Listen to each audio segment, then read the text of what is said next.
All right, so we are on covering the material from chapter 16. We are jumping around quite a bit in the book, but working with built-in objects and collections. So go ahead and download Air Traffic Passenger Statistics, XLSM, and we'll work with that file. I think I have that downloaded already.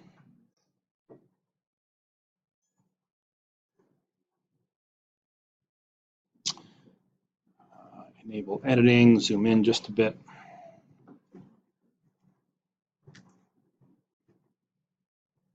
So this data is, it's not that special. It's just some data that I had that I could use to be able to use as a backdrop for the stuff that we're working on today. So actually what we have here is, it's information about the number of passengers that came through, what's the San Francisco Airport, SFO, is that what it's called? So San Francisco International Airport. So here we have, and this is all aggregated to the, to the month. So here's 2005, here's July of 2005. And what we're seeing is ATA Airlines, this is like a summary for that airlines. They moved 27,000 passengers through SFO during that month. And it says information about what their destination, but did they deplane? Did they just sit on the plane and go through SFO? Where were they headed? Were they going to Canada, Asia, Europe, Mexico, various other places they could be going? And so this is the summary data that we have. And I just downloaded this from City of San Francisco is one of several cities now that publishes a whole bunch of their data. You can just go download it, and this is one of them. So I just downloaded this off their open data site. I generated a few charts off the data. 2005 is only a partial year, so as we look at this, it looks like something crazy is happening between 2005 and 2006. This is because the data is only half a year on 2005. But then the rest of these data will kind of show trends that we're seeing to these various different regions here. Okay, so the whole idea for today is working with some of the built-in collections. So first of all, we should talk about what a collection is. Let's back up. VBA is a blank-oriented language. What's the word I'm looking for? Object-oriented language. Objects have two characteristics of objects that are really important because they are properties and methods. Okay, so today we're talking about a specific kind of object. So there are hundreds of different objects that we have to work with, maybe thousands to work with. But there are some, they say, you know what, these all kind of, even though they're different objects, they have a lot of similarity, so much similarity that we kind of give this grouping of objects a name. We call these objects collections. So objects have properties and methods. They have some data that says how the object is, and they have some behavior, some methods that what the object can do. Now we're going to look at a subset of all objects called collections. And collections are interesting because even though they're different from each other, these various collections are different, they're not especially connected to each other, they have a similar set of properties and methods. So for instance, there's a collection of all the workbooks in Excel. And so I say, oh, it's a collection of workbooks. It's an object. It's called the workbooks collection. It is an object.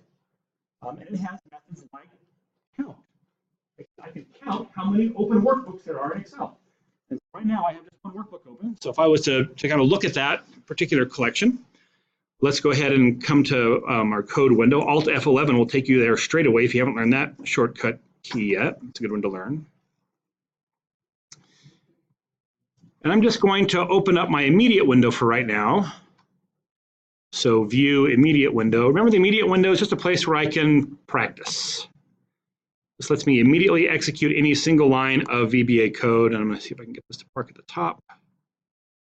Not quite how I want it to go, but I guess it'll be okay. Okay, so I can say print. Question mark is just short for print up here. Print. Now the name of the workbooks collection is workbooks. And it has a property called count. Every collection has a count property. So if I say print the count of the workbooks collection, it will just tell me there's one. That means there is currently one workbook open in this instance of Excel. So this doesn't tell me how many workbooks are open on the whole computer. It just tells me if I have, in this one instance of Excel. Can I have two different instances of Excel open at the same time? Yeah. And so this one, the workbooks collection is within the Excel application. So it's just which ones are part of this application. Go ahead, question. If yours, okay, the question is, what is that telling us? And the answer is, it says how many workbooks are currently open in Excel. So I have only one open, so you probably have some other workbooks open. Nope, you have 4 total. Yeah, I guess the good folks in the video missed the question. He said, I have 3 total, and I corrected him. No, you must have 4, because if it's telling you the count is 4, now it could be that they're not all visible. You could have some workbooks that are hidden.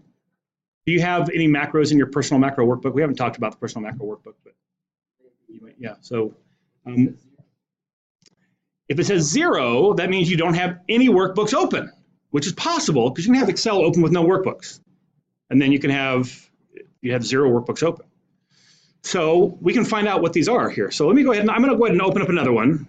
So I don't know, I'll open up something else we have. I guess I'll open up the founding quotes document again. Okay, so now if I come back and execute that same line again, it should tell me that I have 2. Okay, so we're headed to answer your question. How come you have 4 and what are they? So the first thing is that every collection has a count. And what a collection is it's a collection of objects. So all collections is they are objects that hold references to other objects. The idea is here, I have these 2 workbooks. They're loaded out of memory somewhere. And the workbooks collection just keeps track of all the workbooks and gives me a list of all my workbooks in one place. Like say, I want to know how many are open. I want to be able to iterate across them. I want to do something. Every single one of these workbooks is open. Then that's what collections are for. They allow us to say, hey, we have these other objects out there. I want to keep this kind of object organized together so I can keep track of it. That's why it's a count. I want to know what the count is. Many objects or many collections have an add method. I want to add a new object into this method. Or I want to add a new object into this collection. Let's go ahead and do that here with the workbooks. Let's see the add method. So I'll say workbooks dot add. And does it have any parameters? Let me hit the space here. Oh yeah, there's a template. I've never used the template. I'm not even sure what that would be, but I guess it's a template. So I'll put that on a line by itself. I'll execute it, and that should now add a new workbook. You probably saw the screen flash. So now here's a new workbook, book 1. And I still have my other 2 open. So now if I go and execute that same line again, I should have 3. Okay, now workbooks. So now that we have a workbooks collection and we have a workbook object, several workbook objects, it's kind of easy to get confused between which properties and methods belong to the object workbook and which properties and methods belong to the collection workbooks. The name is only different by 1 character. It's just an S on the end. That's the only difference. And so each workbook has a name property. So there's kind of there's a couple of shortcuts to get to some existing workbooks. So one of them is like the active workbook.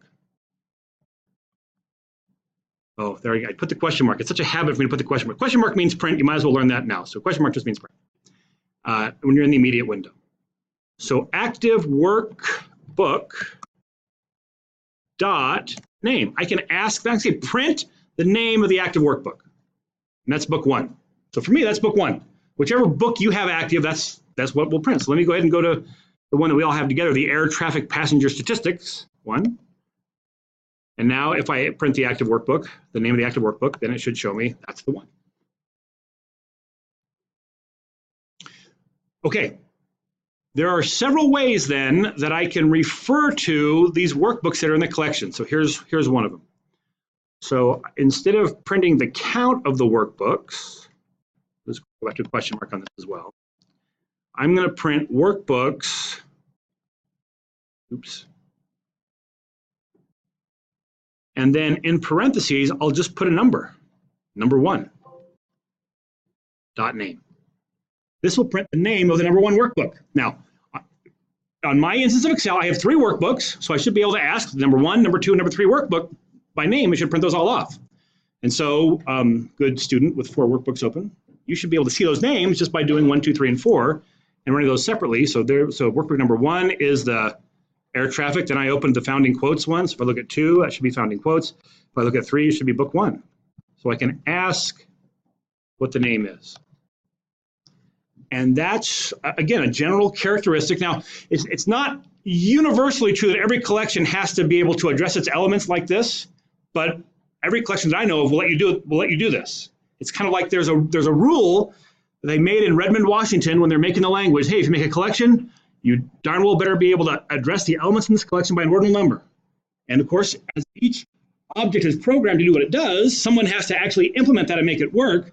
So it's not, there's no guarantee they followed the rules, but that's something you can pretty well depend on. Question.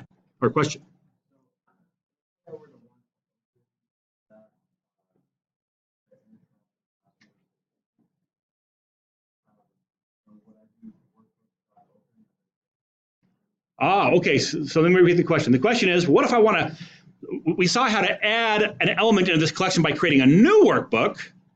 So, but why does the workbook end up in the workbooks collection? Because it is open. Yeah, I could have thousands of workbooks saved on my disk, but it's just not open in Excel. It's not part of the workbooks collection. So another way to get it open is, to add another element into the workbooks collection, is to open an existing file. So we see that right now? Yeah, if I can remember one. Let's do this. I'm going to ask. Okay, so my workbook number 2. Let me do this. Workbooks number 2. It turns out that a workbook also has a property called path, and that's like the C:\/ whatever to where the workbook is. I can then concatenate onto that the path separator character. It's a / for Windows. It's a / under Mac, but I don't have to know the difference because I can ask application.pathSeparator, and that will bring back, because I'm running this on Windows, that brings back a /. If I'm running it on Mac OS, it will bring back a /. And then I'll go ahead and ask for workbooks2.name. Workbooks2.name. And that should give me the full path to that particular workbook. Now, the only reason I did that was so that I could have a way to open that up again pretty easily. So I wanted to have that in my immediate window. Now I'm going to close that workbook. So let me go ahead and come back to the count again. So I want to see the count. I should have 3 open, workbooks.count. So I've got 3. Give myself a little more room in my immediate window here. Now I'm going to close that second workbook. Any thoughts on, just a guess, what would it take to close the second workbook in my workbooks collection? Just a shot in the dark. What do you think? Yeah, we got to get to the first part. Workbooks sub 2, number 2, .close. Now, if I've made any changes to that workbook, it's going to prompt me to save the changes, unless I tell it not to. But I hadn't made any changes, so I just closed it. So now if I go back and do my count, there should be only 2. So that one's now has now been closed. But I should be able to open it right here. So this was the question. It took a while to get there. Workbooks .open, and then in quotes, I'll give it a full path. And this will then reopen that workbook. Now, so now I should have, count should be back up to 3. But remember, it used to be workbooks number 2 was the one that was the found in quotes workbook. But now look what happens if I try to print the path and the name of the number 2 workbook. It's book 1. Why is it book 1? Because it's not because it's active. It's because the number is the order in which these workbooks were open. So workbook number 1 is the one that has been opened the longest in this instance of Excel. And so because I closed number 2 and opened it again, workbook, what is it? Book 1, that newly created workbook, has now been opened longer, so it shifts into the number 2 position. Now, good student with 4 workbooks open. Did you figure out what the name of the mystery workbook was? Yes. I have the project one of the workbooks was project and one of the project grader. So the answer is the grader was open. Yeah, and that grader actually, when things are working well in life, that grader hides itself. And so you don't see it in the list of open workbooks. That's right, very good. Okay, question here.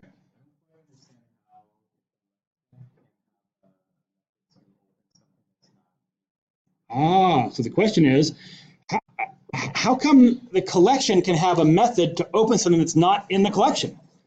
And the answer is the open method. Remember what an open method is?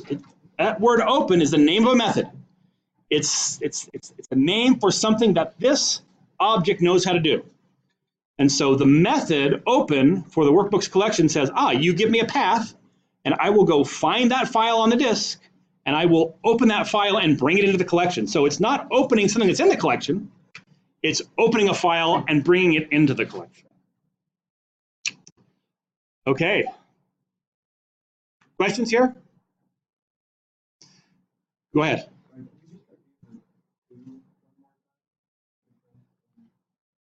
Yeah, so the question is, what does this to mean right here? And the answer is, if I do workbooks.count, it will tell me how many workbooks are open. I can refer to those workbooks individually by saying, okay, I'm going to refer to my workbooks collection, and then in parentheses, I will put a number to indicate which of these three I'm interested in identifying. And so this code that I have highlighted right here refers to an object. What's the object I'm referring to? Just with what I have highlighted right here. It's a workbooks collection. An object called the workbooks collection. It has references to all the open workbooks. Now, what object am I referring to right here? What kind of object? Yeah, you're identifying the specific object, but just tell me what kind of object it is. It's a workbook. It's some kind of workbook. So up to the parenthesis here, it's a collection that I'm referring to, including that S that I didn't highlight. But now, once I get to this is now referring to a specific one of the workbooks that collection's keeping track of. And so now, when I say dot here, the things I can put after this are methods and properties of a workbook. Whereas if I put a dot after the word workbooks, I get methods, and I can use methods and properties of the collection. Right. Now, there's another way that I can refer to individuals here. So instead of referring to this by its ordinal position, I can use its name. So we have the name found in quotes.xlsx. And so instead of putting the number, and this is common, not universal, but this is common, that if I have objects in a collection that are named objects, I can refer to them by their name inside the parentheses. And so this should give me back the full path for the workbook called found in quotes. So it seems a little bit strange to say, show me the name of the workbook named found in quotes.xlsx, because I must have known the name here to put it here. But the point is that using the workbooks collection and the name of a particular workbook, I can identify the actual workbook object within that collection, which is probably handier if I want to close it. Did I close it that way? I probably didn't. But if I want to close book 1, I can just say workbooks. Now, it's workbook number 2, so I could refer to it by 2 here, dot close. Or I can come here and put in the name of the workbook, which is book 1.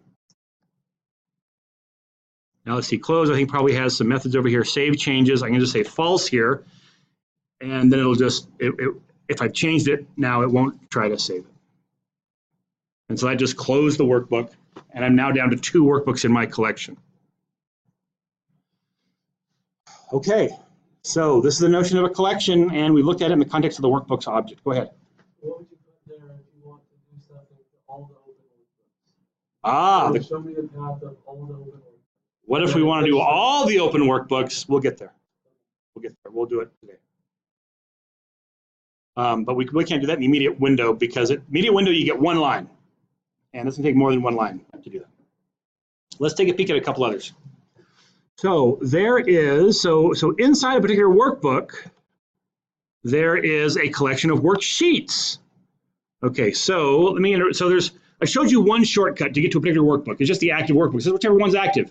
Here's another one I want you to get really familiar with. It's called this workbook. Actually, let's not do this workbook. Let's do this workbook, but let's do it inside of a module. So let's go ahead and add a module. The trouble with this workbook is that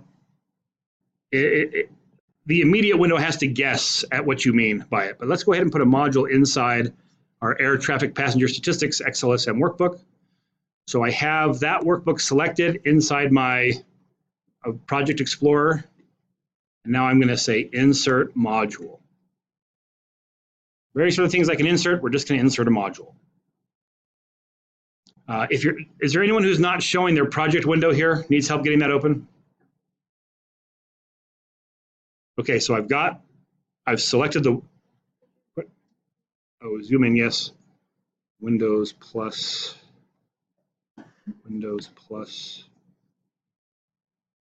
So I'm just going to select the name of the workbook here. And do you have open the project window, the Project Explorer? We'll select that there, and then I'll just go up to the menu and choose Insert Module. And now I have a module that's a part of the workbook, right? All the code that I write in the immediate window, it goes away when the workbook closes. But anything that I've got inside a module gets saved as a part of the workbook. That's one of the first things to realize, is that there's not a separate process to save the code. The code is just part of the workbook. You want to save the code? Save the workbook. Okay, so let's make a sub procedure here. I'll call this workbooks 1. Okay, I'm just trying to show you another shortcut to a particular workbook, and it is the one that I use by far the most. It's called this workbook. So active workbook is a shortcut to get to whatever workbook is active. I don't need to know the name of it. I don't need to know when it was opened. It's just whichever one is currently active. Any guesses on what this workbook is? It's not the active workbook. It's different. Go ahead. It's the one the modules. Yes, this module it's got some code. I'm running some code. It's a line of code that I'm running. If that line of code is saved in a module in a workbook, it's whatever workbook holds the code that's currently running. And so I'm putting this module, workbooks 1, into my. Did I put it in founding quotes? I did put it in founding quotes. That's not where I wanted to be. I wanted to be in air traffic passenger. I'm just going to put a copy of it up here. And I'll make sure that I'm on that one. Okay, so now I'm in the air traffic passenger statistics workbook. So I'm going to say debug.print.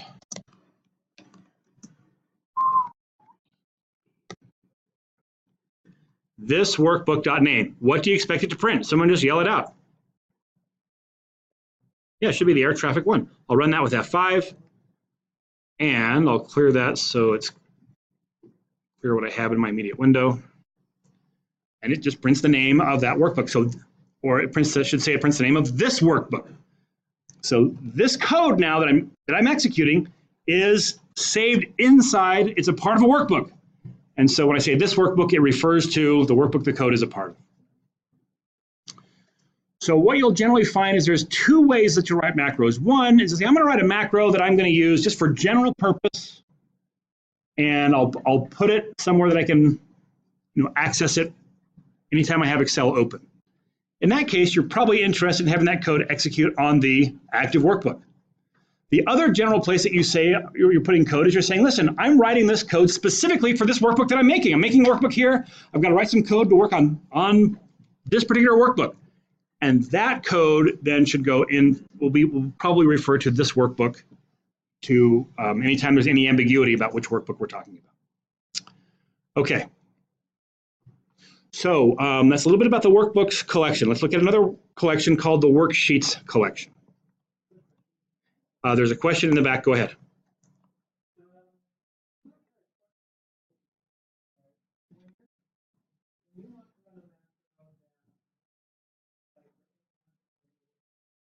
Oh, I was hoping I could kind of sneak that one past you.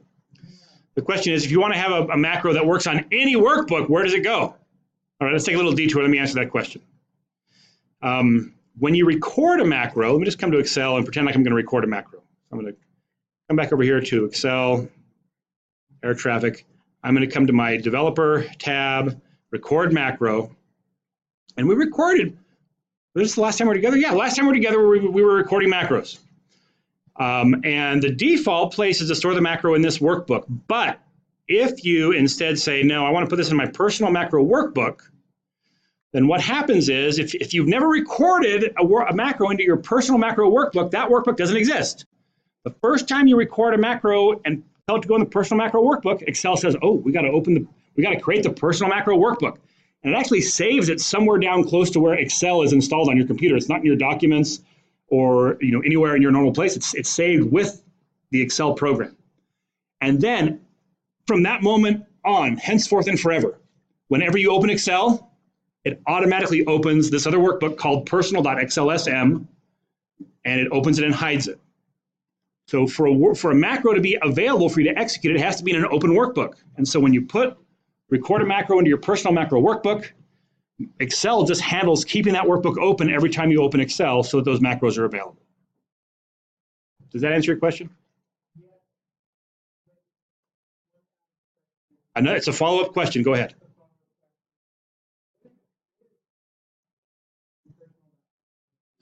Oh, the question is, what if it saves it as personal XLSB, which may be actually how it saves it. So XLSB is just a different format. It's binary. It's storing the workbook in a binary format rather than an XML format. We'll talk about the file structure much later in course. They work and behave the same. The XLSB is a slightly more efficient storage mechanism, but it's not open. So that's the difference. Functionally, they're the same. Okay, so back to our code. Okay, so let's look at another collection called worksheets. So debug.print, why don't we just say this workbook to make sure that I'm talking about, that I know the workbook that I'm talking about. I'll say this workbook dot worksheets. Another collection, so it's going to have a count property. C-O-U-N-T. So now if I run this, it should print me the count of how many worksheets there are in the workbook. So let me take a look. I should have 2. Yeah, there they are. If I add a new sheet here and run that code again, it should give me, I'm now seeing 3. I've got 3 worksheets. I should be able to add a worksheet. This workbook. .worksheets.add.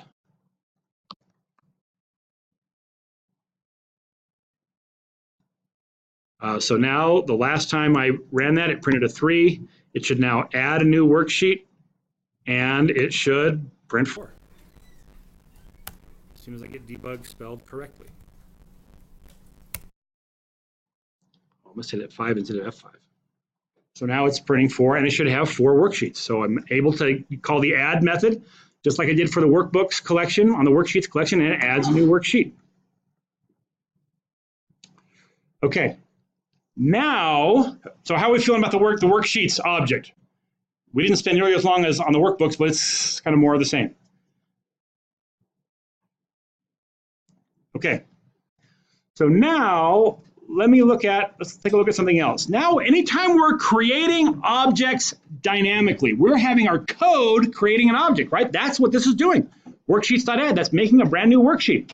How am I going to refer to that worksheet through code, the one that just got created? There's several ways I can do it. Any thoughts on what I might be able to do to refer to the worksheet that just got created? Aha, the active worksheet. When you create a worksheet, it becomes active. And so you can refer to it as the active worksheet. That's one way to do it. There's another way. And there's one that I want to show you and have you start to experience and start to feel, even though you may not fully grasp it, what's going on. But we'll show you a different approach. Go ahead. Yes, yeah, there is. That's another way that you could get to it. The question is there a way to refer to the newest workbook in the collection? Let's go ahead and take a look at that, and then I'll show you the other way that we're going to take a look at. There was another question over here, brewing. No? Okay. Okay, so the question is, how do I refer to the most recently added worksheet? And it would be the same thing for the workbook as well. Okay, and in fact, I've shown you all of the building blocks to answer this question. We just haven't put them together. So let's take a look. I'll make a new set procedure just for this one. Newest worksheet. Okay, debug.print this. By the way, if I didn't tell it which workbook I was talking about, I just said worksheets.count, which workbook book would it be referring to? Right now, I have, how many workbooks do I have open? I've got just 2 workbooks open right now, which means I have 2 worksheets collection, 1 in each workbook. If I didn't tell it which workbook I was interested in, which one would it assume I meant?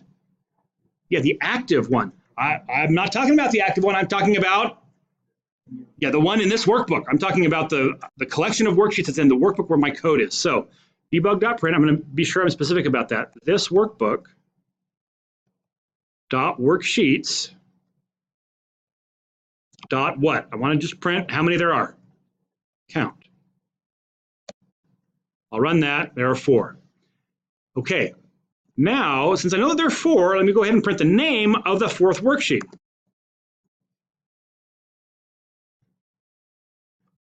This workbook dot worksheets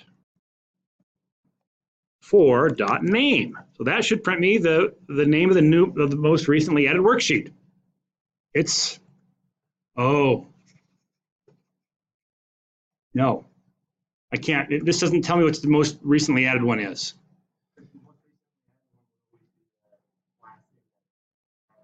So hold on a second. So the question is, well, won't the most recently added one always be the last index? And the answer is no. It depends on how I do the insert, how I add that new worksheet, because I can tell that new worksheet where to go. And so for a workbook collection, the number says which one has been open the longest. For a worksheet collection, the number means where is it in the list of worksheets. So right now, air traffic passenger statistics worksheet is the very first one. So if I ask for number 1, that's the one it's going to print. But if I move that worksheet to the last position, I'm just going to drag it over to the 4th position, and then ask for the 4th position, it's going to be that one now. And now if I ask for 1, it'll be whatever is in the number 1 position. And so now charts has moved into the number 1 position. So there's not, I do not know of a way to ask which was the most recently created worksheet. And it may very well be that Excel doesn't store that information internally. That may not be available information about a worksheet. I don't know of any property that says the time that it was created or the order in which it was created. Yeah. Okay. So this, if you want to find the rightmost worksheet, you can take the count and put it where? Yeah, this thing evaluates to 4 how many there are. And so if I put that whole expression here, it's going to make this line pretty ugly. But this part here evaluates to 4. And so if I drop that where this index is here, then that will be the rightmost spreadsheet on my tabs. So that should now be the air passenger statistic worksheet.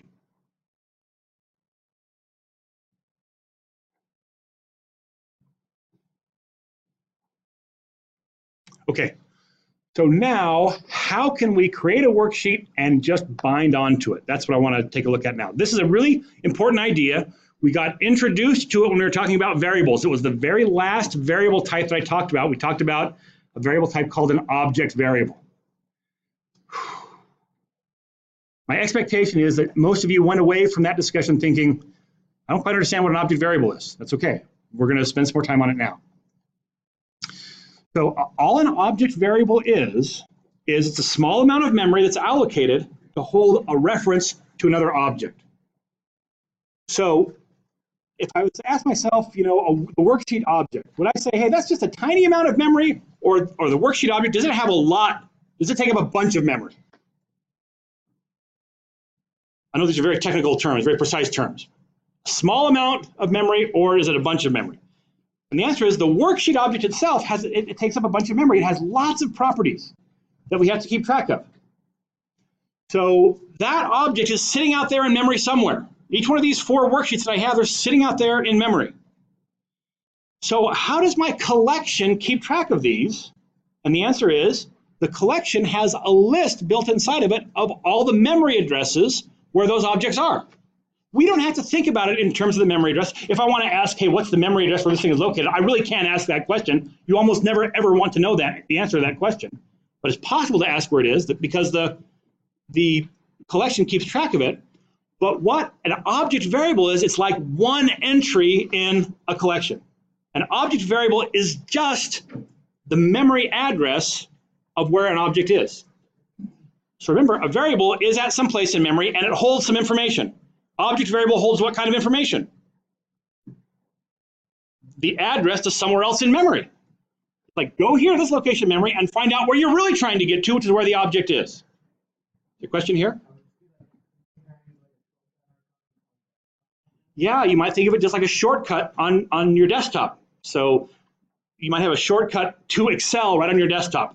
So when you double click that shortcut, that's not really the Excel object. It just says, oh, hey, the Excel program is located at this particular path there on your computer. That's really what an object variable is.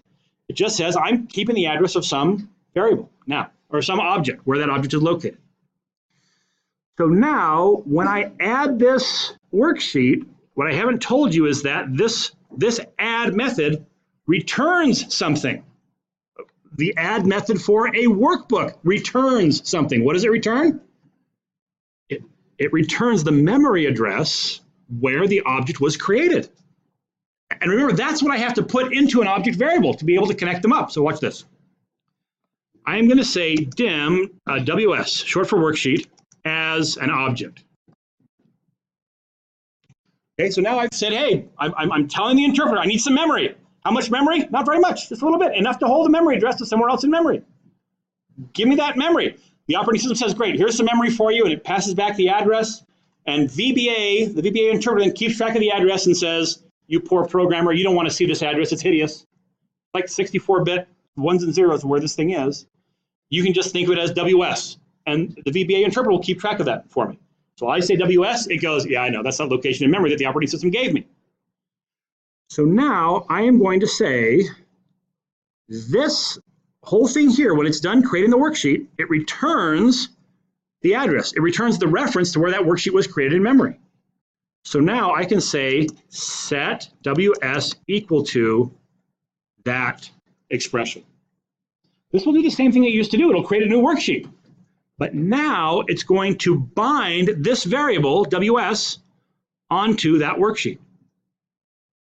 So it's now going to print the count up there. And let me go ahead now and print the name of that worksheet. ws.name. Whoops, debug.print. ws.name. So when I say, hey, I'm trying to use this WS variable, the VBA interpreter goes, I know what that is. We created that together. It's an object variable. It doesn't really want to use that variable. It wants to use the object location that's stored where that variable is. Right? It's like a shortcut, it's like you said. I go to that variable to find out what object I'm really talking about. And so this line here says we are, I probably should do that on the screen so the recording can see it. So this line here says we are adding a new workbook or new worksheet. It creates that worksheet. It hands back the reference to where it was created. I save that in memory at the location called WS. And when I say print WS, VBA knows, hey, that's an object variable. I'm not really talking about that little tiny bit of memory that we're keeping track of where the object is. It's just a step, it's a shortcut to where the object really is. And so what's the name of the worksheet that was most recently created? Sheet 2. So I'm expecting this to create one called sheet 3, and so it should print 4, no, it should print 5 because it's going to print the count, and then it's going to print sheet 3. If I press F5 instead of 5.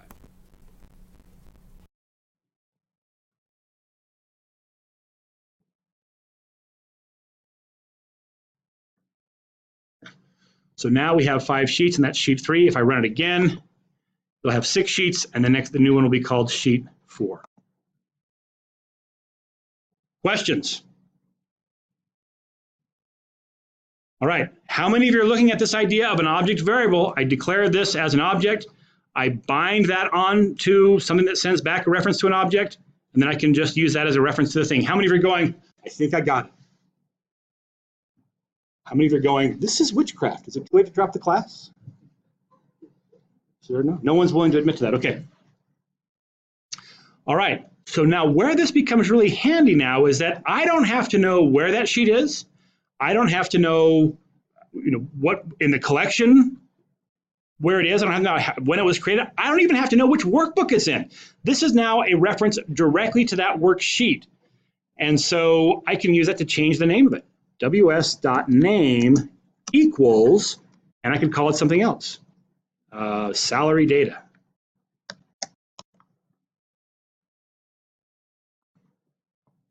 So now when I run this code, it should print the name that the worksheet has when it's created initially. I will change the name and it should print the new name. So it should print 7 because I'll have 7 sheets. I expect that new sheet to be named sheet 5, and then we'll change the name to salary data. So it should print 7, sheet 5, salary data. And there it is.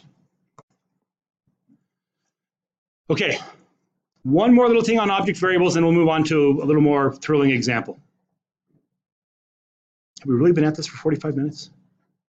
To me, it seems like a lot less. To you, it's probably a lot more. It's only 45 minutes. Aren't we done yet? Okay. So here, when I say as an object variable, that's a generic object. I can point this WS variable at any kind of object. I could point it at a worksheet. I could point it at a workbook. I could point it at a range. I could point it at a chart. I could point it at Excel itself. This object type variable can hook up to any kind of object. Now, if I'd like to restrict it and say, listen, I only want this to ever hook up to a worksheet, I can put that word right here. Let me go ahead and come back to my as space worksheet, and that comes up as a choice. So this is showing there's all kinds of possibilities here. And the reason is because any valid object type can be a variable type. This is an object variable, exactly like we had before, with one extra bit of information on it, and it says WS now is only allowed to bind onto a worksheet object. If I try to bind it onto a range, it'll just say, you just can't do that. It's the wrong type. I've given myself that restriction. And so why would you ever give yourself that restriction? There's a really good reason to do it. Now that the editor knows this is a worksheet, if I come in here and say WS dot, it goes, oh, here's the things you can do with a worksheet. And so this will really help me, especially when I'm new. What are my options to do with a worksheet? That'll give me the IntelliSense help to use there. Okay. So I think we've seen some new things here. Let's do something meaningful with it. So here's what I would like to do. I want to clean up this. I only want to have 2 worksheets. I'm going to put my air traffic passenger back to the beginning, and I'm going to leave my charts sheet here. I'm going to delete all these other sheets that I've created.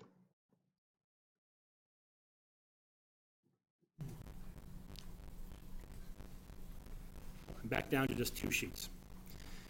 What I would like to do is I would like to create a new sheet for each one of these different destinations. So, you know what? We're going to make one change here. This will be important, folks, just for simplicity. So one of these destinations, the good folks in San Francisco refer to this as Australia/Oceania. Let's just call it Oceania. That slash is going to be an illegal character for what I'm about to do.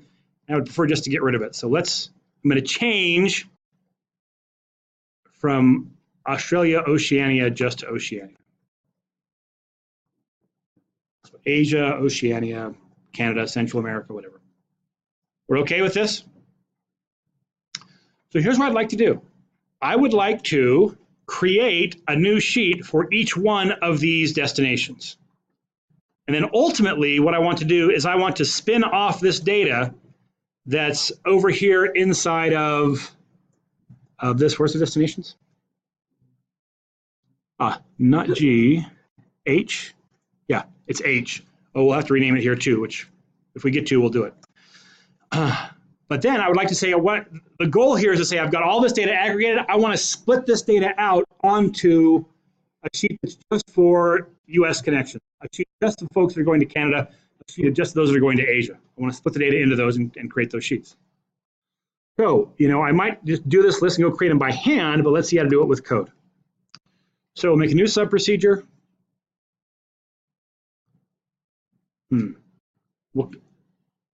let's talk about option explicit, since we've kind of talked around it a few times. How many of you do not have your code saying option explicit at the top? It's about half. All right. What option explicit says is it says, here's one of the things about VBA. I mentioned this. The philosophy behind the language is we want to make this as easy for folks as possible. Most computer programming language is extraordinarily specific, and if you don't get it exactly right, it just says, sorry, I can't do that. The philosophy behind VBA is, if you don't get it exactly right, we're going to guess at what you meant and try to do what we think you meant. This makes some programmers very, very uncomfortable. If I didn't say it exactly perfect, don't guess at it. Help me get it perfect. That's not the way VBA is. And so without option explicit here, if I have a sub procedure, let's call it make sheets. And I say debug.print x.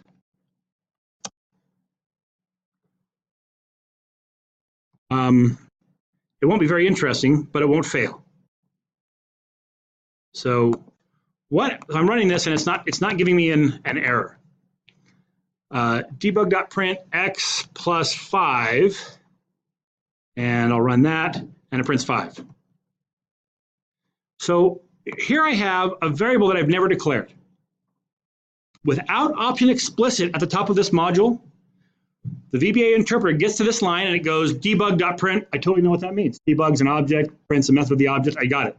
We'll skip the x. We'll skip the x for a minute. It gets to the plus and it goes, yeah, I know plus. It's like addition. It gets to the 5 and it goes, I got it, 5. It looks at the x and it says, x. I wonder what that is. And it looks through all the possible objects it could be, not an object. It looks through all the possible commands in VBA that it could be, not a command. It's not a statement in VBA. It looks across all the variables you have declared. It's not a variable. I thought of everything this could possibly be. It's not a built-in constant, part of Excel. The only thing it could be, it must be a variable. And my programmer forgot to declare the variable. Well, that's okay. I will declare the variable for the programmer. And it does, even though the line's not there, it goes and asks the operating system for some memory. And it says, give me some memory. And it goes, operating system says, great, here's some memory. And then it's going to name that X. What data type is it going to be? Yeah, it's not, well, you might look at this and think, we probably want this to be an integer. But at the point that the interpreter encounters this, it's not sure what you're going to do with it. And so it makes it the most general, all-purpose type of variable there is, and that is variant. Remember that's a type variant? We talked about it just briefly, variant. It's kind of the catch-all. And so it makes it a variant data type. So, but if I have option explicit, that says I must explicitly declare my variables. That's what it means. If I have option explicit and I try to run this, it'll say, I don't know what you're talking about. This X, that's nothing. You haven't declared this variable. One of the hardest bugs to track down is a misspelled variable name. You've got a long variable name and you've transposed 2 of the letters, that's very difficult to find. And if you have option explicit, you can't use that variable name if it's misspelled because it has to match where the variable was declared. And so you probably should think of option explicit as your variable name spell checker. That's what it is. And because it's going to save you from making errors that are really hard to find, I encourage you to put it in. Now, would you like to make it come in automatically? Here's how you do it. It's really easy. You're just going to come to Tools, Options, and you are going to say Require Variable Declaration. It's the second one right here. Let me zoom in a minute here. So Tools, Options, Require Variable Declaration. You may notice that I have unchecked Auto Syntax Check. So you've probably been annoyed by this already as you're kind of halfway through typing a line, you decide, I don't want to go look somewhere else. You leave the line and a message box comes up. There's an error on this line. Well, yeah, I'm only halfway done with it. Oh, you press OK. Then you press help, what happens? It opens up a web browser and shows you something that's not the least bit helpful. Whoops, I didn't mean to hit help. You go back. And so this was the worst idea ever, that dialog box. So I always uncheck that. If there's an error in the line, it'll still turn red. You'll still see there's an error. That's great.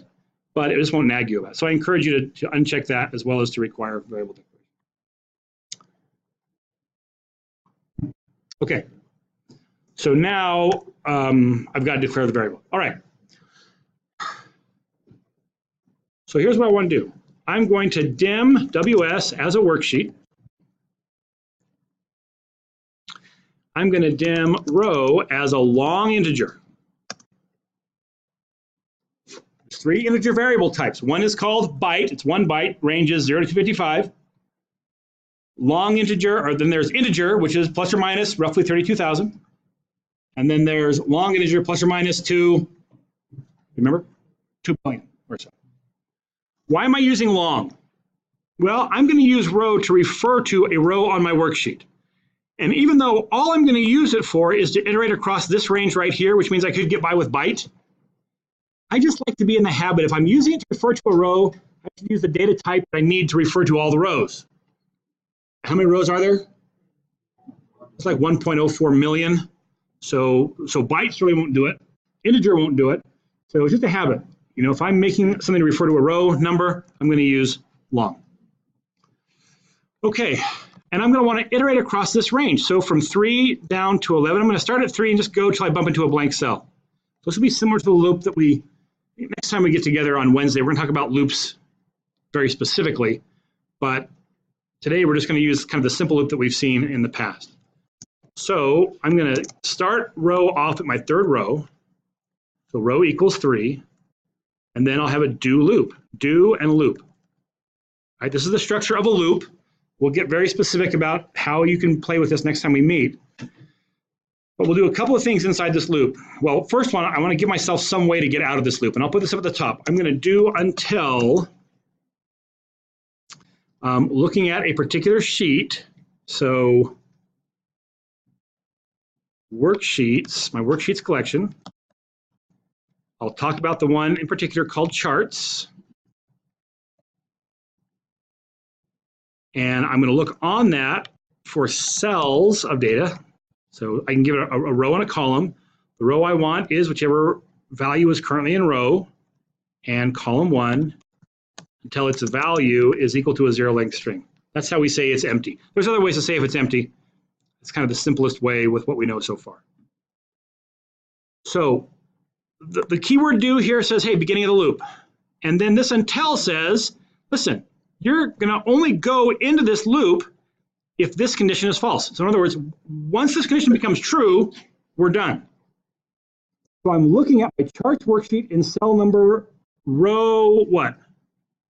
Row 3, column 1. Let's just go look at it. Row 3, column 1. Is that blank?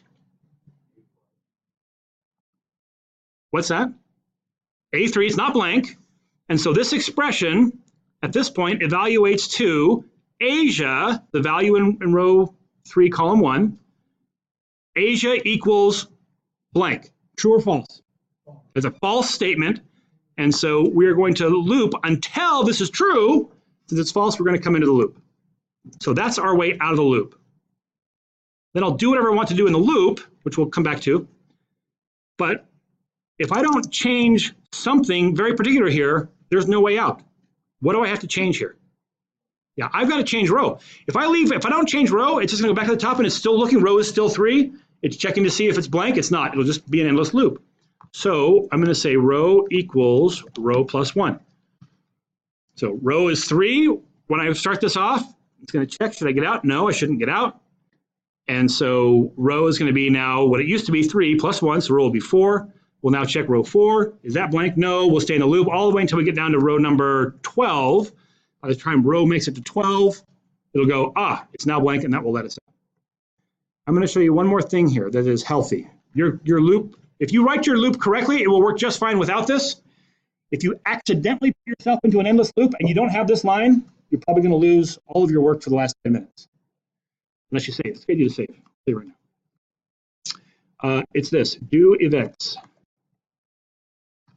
Do events just tells the interpreter, hey, right at this point in the loop, just check and see if my programmer's trying to get my attention.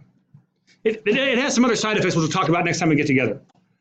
But without that do events, you put yourself into a loop, that computer is doing that loop so hard, even if all it's doing is checking, is A1 or is A3 blank? No. Is A3 blank? No. Is A3 blank? It's doing that so hard and so fast, you can't get its attention until it stops. But with do events in there, once through each iteration of the loop, it'll say, hey, are we trying to stop? And that way, this button up here that says stop will actually work. The reset the code, it will actually interrupt the code with that do events in there.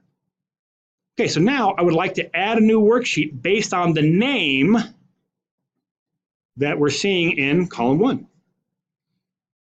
So, how do I add a new worksheet? This workbook. In fact, let me go ahead and I'm going to put this workbook up here as well for this worksheets collection. Make sure I'm talking about the right one.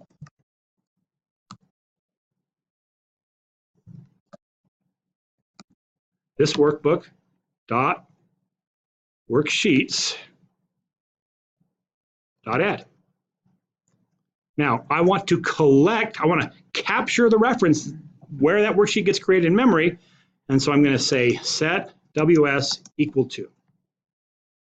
So this half, the right half over here, will create the worksheet and send back the reference. The left half captures the reference. So now I can set the name by saying ws.name equals the value that I'm currently looking at, whatever row I'm on, column number 1. So the first worksheet that I create will be named Asia. The second worksheet that I create will be whatever the second one is, Oceania and Canada, Central America. Okay, so now if I run this, you know what? I want to add this at the end of the list. So let's do one more thing here.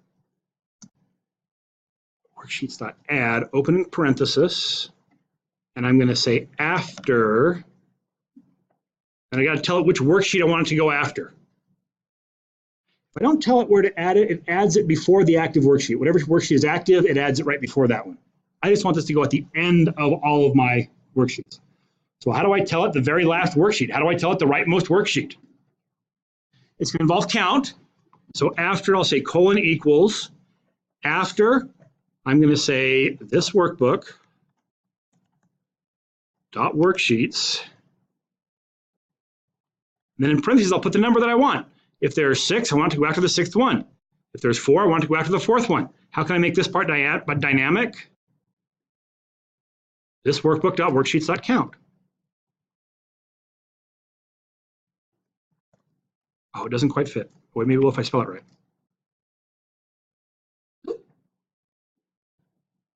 This worksheet.this. After. I need one more closing parenthesis there.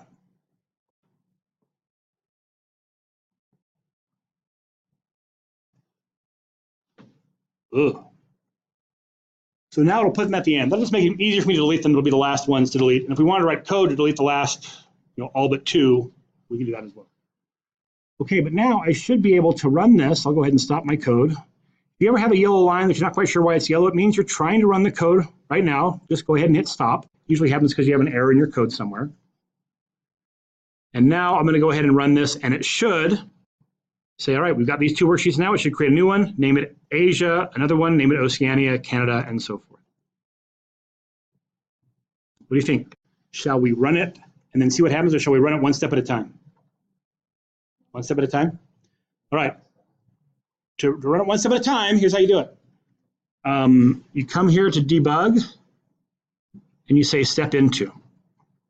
You'll notice that F8 is the key the hotkey for that. And I got to get rid of my X+5, which is still down here at the bottom. But you can actually just run F8 to start. And now we'll go one at a time. Oops. It's not cell, it's cells. It should be cells. I've got that in 2 places. Let me make sure I make that correction.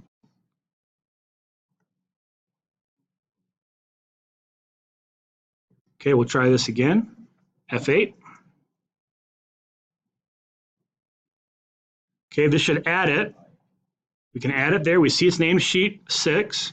This one should change the name of it. It's advancing my row counter. I should now be able to go through these, Oceania and the rest of them. I'm just going to hit play from here, and that'll continue playing from that point, and we'll create all the rest of those worksheets. So we now have South America, Middle East, Mexico, Europe, and the rest. There was a question in the back.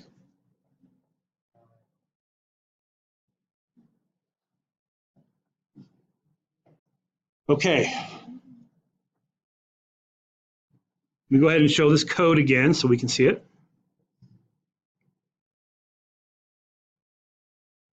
Kind of a lot of code. Tell me in general how you're feeling about what we've covered so far. You're going, yeah, I think I'm following this okay. I wouldn't have expected you to be able to do this by yourself before today. Well, unless you really studied the chapter, maybe you could have. Question here?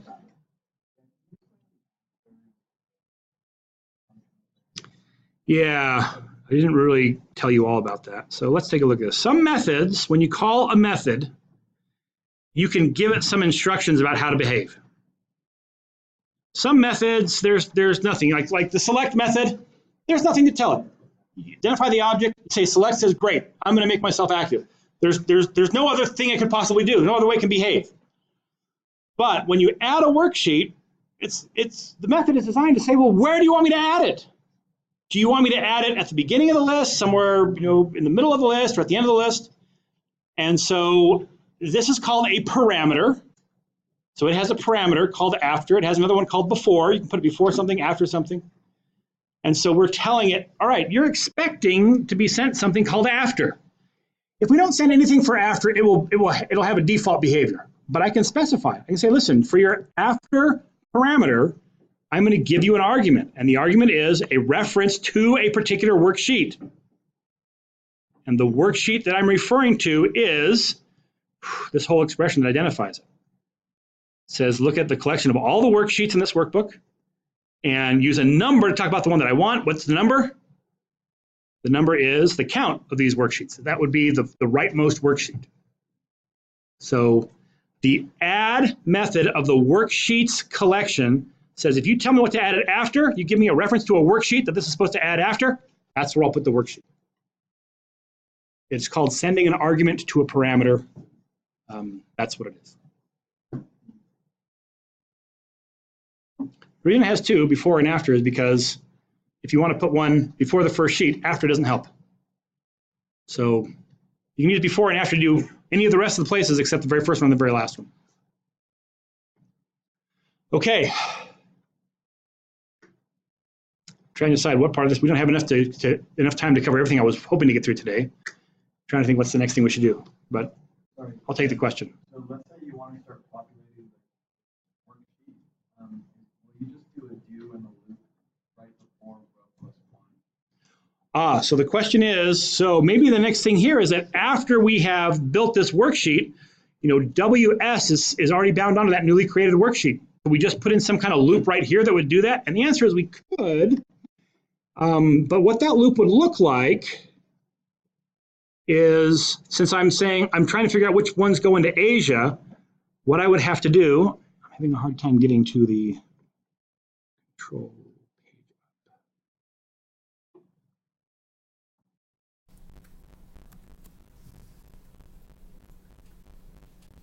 There we go. Having a hard time getting back to my data. What I have to do is I've got to go through these data. There's like 18,000. And if I put the loop there, it would look something like this. Go through all 18,000, and if it says Asia, add it onto this worksheet. And then I'll make the next worksheet for whatever's next, go through all 18,000 again, and add on just those right ones. A much more efficient way would be to say, let's create all the worksheets, and then let's go through this list once and use that name to decide where it goes. But I don't think we're going to get to that part of the example today. Instead, we're going to work with these charts. There's another kind of collection that we haven't dealt with yet, and that's the shapes collection. And so each one of these charts that I have here on my charts worksheet is held inside of a shape. And so a shape is like a general thing, a general object that I just drop onto the worksheet. It could be a picture, it could be like a button, it could be a line, it could be a square, it could be a chart. Now the chart itself is inside the shape, but the shape then has its object here as well. So here I am with my charts sheet active. I'm going to come make another sub procedure. Sub charts, or shapes and chart. I'll just call it charts. Let me dim WS as a worksheet.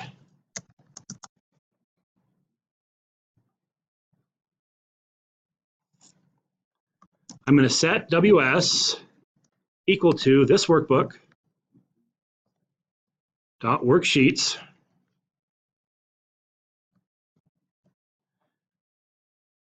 in parentheses charts. Okay, so I'm saying a particular workbook and the collection of worksheets inside that workbook. And in that collection of worksheets, there's one called charts. That's the one I'm talking about. Why am I going through this step? Why am I binding the WS object onto this long expression? Yeah, to make it easier. Now I can just refer, I can say WS, and that gets me to the worksheet that I'm talking about.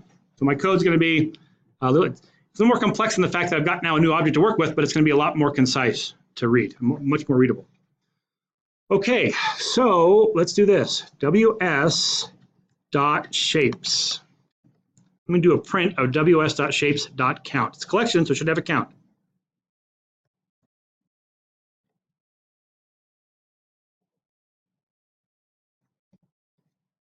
Now there are 9 charts, and so there should be 9 shapes. So I'm expecting that to print 9. I don't think I have any other shapes on this worksheet. So I'll run this, and in fact there are 9. So I should be able to ask shapes. Sub 9, the last one, I should be able to ask the name of that shape. So I'll run that, and it tells me that the name of that shape is chart 12. That's not a very good name, but that's just the name that Excel made when I created the chart. But it got that name. Here's what I'd like to do. I would like to change the titles on every one of these charts. So I've got these charts here, and this just says US Middle East. But if I'm looking at this chart, what does that even mean? US, I've got some numbers and some years. I might be able to infer that these numbers are years. You know, they end at 2018, that's the current year. These numbers, any idea what this is? Yeah, and it's like the passenger count from SFO to the United States. That's what this chart is.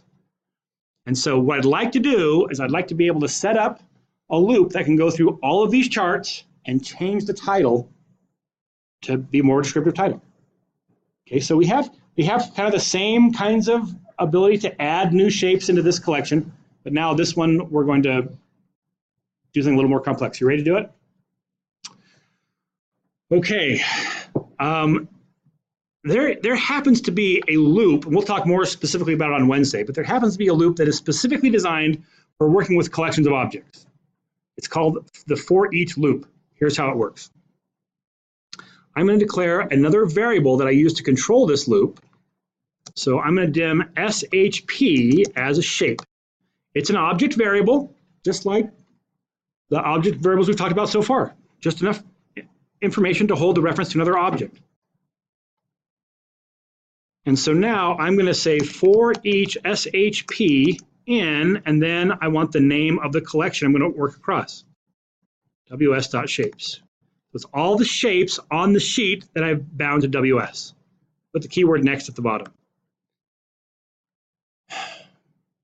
So just what I've done here, I have bound an object variable onto a particular object.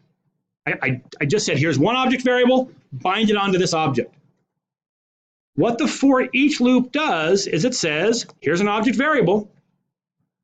I'm going to bind it onto each element in this collection, but just one at a time. I'll bind onto the first one, run what's inside the loop.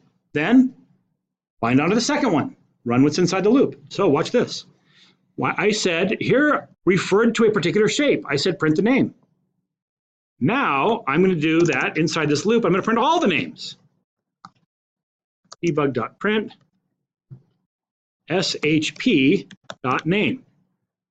Just in the same way that once I bound WS onto the worksheet, I can go just from the worksheet to the object variable to any property of the worksheet. Here, I will bind SHP onto the first shape, and now I can just print off the name of that first shape.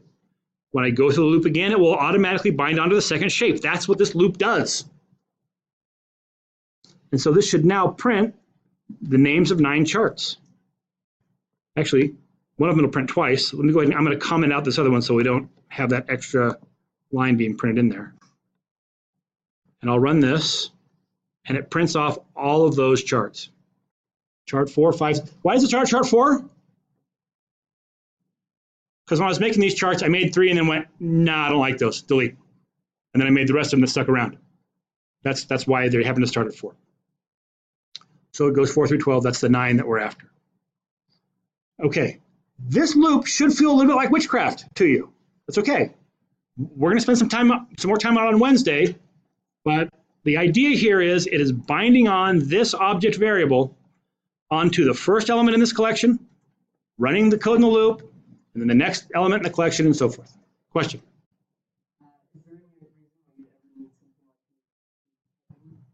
Oh, the question is, might you want do events in here? And the answer is yes. Do events does more than just let you interrupt it. We'll talk about it next time we get together. So yeah, you might want to put it in here, and it's not a bad habit to get to put it in here, but you're much less likely to accidentally put yourself into an endless loop with this loop than you are with a do loop. Because this has a fixed set you're iterating across, and then you're done. Watch this text. I'm going to print off the titles of these, and then we'll put one line in to change the titles. We'll be done. So the shape object holds another object called the chart. So shape.chart. It is a property of the shape object, and if there is a chart in there, it will refer to the chart object. The chart object has a property called chart title.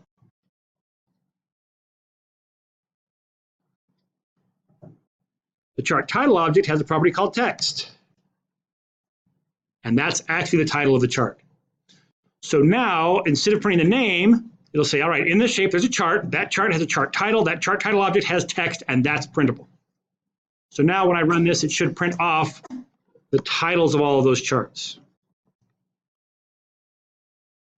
So Asia, Australia, Oceania, and so forth. Now what I want to do is I just want to change it. So here's what I want to do. I'm going to take this that evaluates to that part. I want to keep that around. Oops. I'll go ahead and print it, but then let me go ahead and I'll change it afterwards. I'm going to set that title to a new value. It's going to be some text. I'm going to put quote, quote, and then concatenate on what it currently is.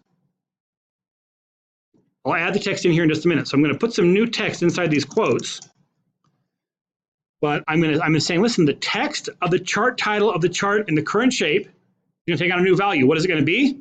Some text I'm going to type in here plus what it currently is. I don't want to lose what's there. I just want to add something onto the front of it. What am I going to put? Passengers from SFO to space and then whatever it used to be. You're just going to change the titles from saying Asia to saying passengers from SFO to Asia. And that should do it. I'll run that. Take a look at the charts. And now we've changed the titles of those charts to be more descriptive of what the chart is actually showing. And so doing stuff like this is where these collections of worksheets, workbooks, and shapes can become very handy. I've got some actions I want to apply to everything in this collection.